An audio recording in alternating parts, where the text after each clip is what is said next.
offense without him?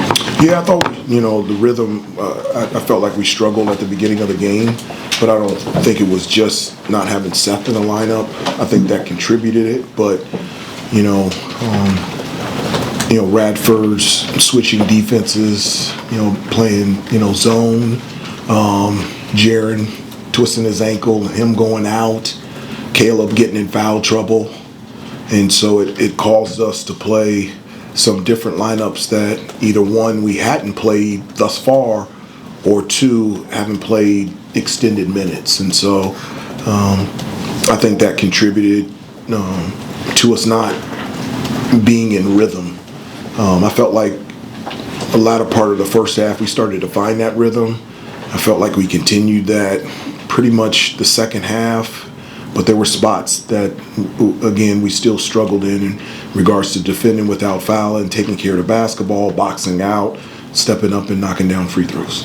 Hubert, how challenging was it, I guess, to get the news about Seth, considering, obviously, yes, he's a starter, but he had been in the program for a while. Just how challenging was it to, I guess, get the news about him that he'd be out for an extended period of time? I don't know the challenging part. I mean, from the standpoint, it's just unfortunate and sad. And so I've been with Seth 4 years, and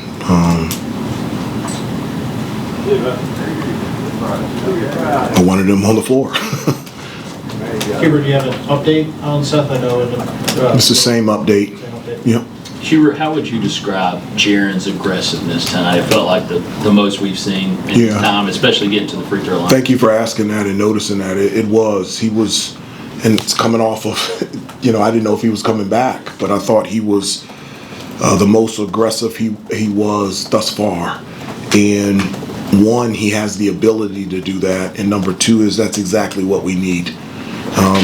With his size, obviously defensively, he can do a number of different things, but on the offensive end, he scored in many different ways. I mean, it was from three, free throw line, post-ups, offensive rebounds, in transition, and so that's something that we're going to need for the remainder of the season. How do you think Luca did in Seth's absence in the starting lineup there? Well, I mean, obviously, Luca, has the ability to be able to score in many different ways. He's a, 4-level scorer, whether it's from three, mid-range, to the basket, and also can get fouled and get to the free throw line. And it's been an adjustment for him as well. It's only his third game, and so I was really proud of his effort. One of the many things that I like about Luca is he in terms of wanting to play with energy, effort, enthusiasm, that's something that he does every day, whether it's a game or a practice. He was in his first 6 shots, and he told us that once a couple went through, he started to relax some, started to get more a little bit in the groove. Was that the most relaxed you've seen him play, the most in groove you've seen him play since he got here? Well, I think he's always a very confident player, and somebody that's very sure of himself out there on the floor. I really felt like what got him going was getting to the basket, getting to the free throw line, getting a layup in transition. When your shot isn't going in, you always try to get a little bit closer and try to find that rhythm, and I felt like it did. But as you can see, Luca has tremendous confidence in his game, and he continued to play and play well. Hubert, along those lines with Luca, did you have any sort of special instructions for him going into the lineup now, as opposed to coming off the bench? A conversation, a word of advice, anything like that? Did you do anything different with him starting now? No, not really. I mean, again, this lineup change. It's just happened a couple days ago, so there's an adjustment period for all of us of trying to find the rhythm with this group, with this team, and so we were trying to find it tonight, and we'll continue to get better at it with practice tomorrow on Thursday, and in hopes of being a lot better on Friday. How much of an opportunity is this for a guy like Luca, for Jonathan, for Derek Dixon, and how might that help your depth later on when Seth does come back? I think it's very valuable for those guys. One of the things I always say is, I don't know when, where, how, and the manner in which you're going to get an opportunity, but when it happens, your job and responsibility is to be ready when your number is called. And it's obviously we're sad that Seth is not able to play right now, but it is a wonderful opportunity for a number of guys that'll get extended minutes and help us with our depth moving forward. You guys were looking at bringing Luca in and looking at film. Is he a better passer now that you have him than you saw in film? Is that maybe a part of his game that has exceeded what you thought you were getting in him? No, I knew he can pass. I mean, from an offensive standpoint that I really liked was, his ability to pass and be able to create shots for his teammates.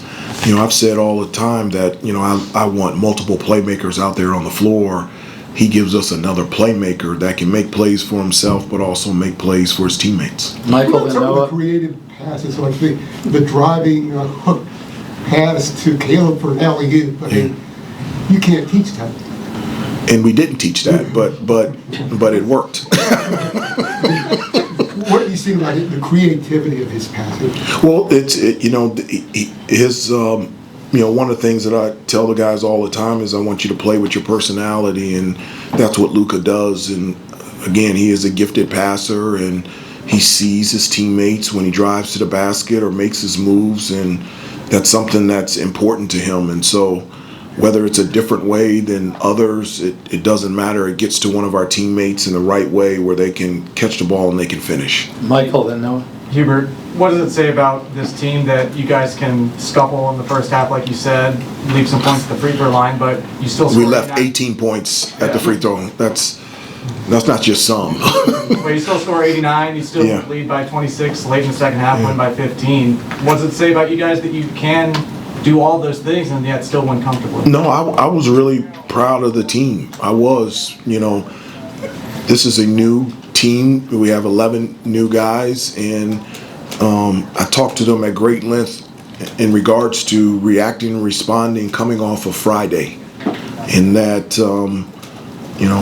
when you have success, those are the times that you have to dive even deeper to the discipline and details that have allowed you to be successful. And so to be able to do that and to play against, a really good Radford team, to be out of rhythm, to have different lineups, and to figure out a way to come away with a win, that's something to be proud of. No. Hubert, what are your expectations for Seth moving forward from a leadership perspective? Regardless if he's in the lineup or not, Seth has always been one of our leaders on our team. And so, he's done it on the court. He's done it off the court. He was in our huddles communicating to the guys, and it's something that he's done a really good job with this year, and has enjoyed taking that leadership role, which has been exciting to see. And so he still provides that for the team, and he will continue to do that for the remainder of the season. Brennan? Yeah, Hubert, to follow up on that, not just the leadership perspective, but how are Seth's spirits? How did you sort of try to help him, realize this is not fatalistic, that he will be back this season? And I guess how have you seen the immediate response from him, knowing him for 4 years? No, he's done a really good job handling this, and he understands that he's going to be back, and he's going to be back soon, and that he's going to be out there on the court again. And so, again, going back to reacting and responding, I told him a story that, a personal story. My second year, I was really in a good spot with New York with the Knicks, and just happened to run into John Koncak from the Atlanta Hawks, and broke my hand. And I was out 6 weeks, and I thought it was the worst thing that ever happened to me. The timing was horrible. And those 6 weeks, I worked on my left hand, and when I came back, my left was better than my right, and it actually made me a better person, a better player, and it allowed me to take a step back and be able to see something that I wouldn't have seen had I been playing. And that year we went to the NBA Finals, and so use this as a positive, even though it's unfortunate. Thank you, Hubert. All right, thank you. We'll see you all on Friday. Thank you, Hubert.